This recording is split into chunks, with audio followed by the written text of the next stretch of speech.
பூஷன்ஜி பழனியப்பன் அவர்கள் எழுதிய ஆன்மீக தகவல்கள்.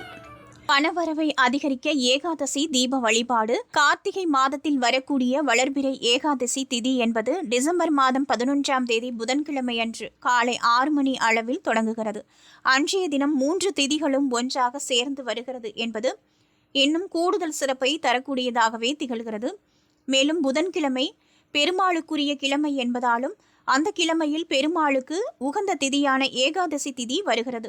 அன்றைய தினத்தில் நாம் வீட்டிலேயே இந்த ஒரு எளிமையான தீபத்தை ஏற்றி வழிபாடு செய்யும் பொழுது நம்முடைய பணத்தேவை என்பது பூர்த்தியடையும், பண வரவும் அதிகரிக்கும். புதன்கிழமையன்று காலை 6 மணியிலிருந்து 7 மணிக்குள் அல்லது மதியம் 1 மணியிலிருந்து 2 மணிக்குள் அல்லது இரவு 8 மணியிலிருந்து 9 மணிக்குள் புதன் ஹோரை என்பது வரும். இந்த 3 நேரத்தில் ஏதாவது ஒரு நேரத்தை தேர்வு செய்து அந்த நேரத்தில் வீட்டு பூஜை அறையில் ஒரு தாம்பல தட்டை எடுத்து வைத்து அதற்கு மேல் துளசி இலைகளை பரப்பி அதற்கு மேல் ஒரு அகல் விளக்கை வைத்து நெய் ஊற்றி வடக்கு பார்த்தவாறு தீபம் ஏற்ற வேண்டும். துளசி கிடைக்காத பட்சத்தில் வாசனை நிறைந்த மலர்களை வைத்தும் தீபம் ஏற்றலாம். இந்த தீபம் முழுமையாக 1 மணி நேரம் எரிய வேண்டும்.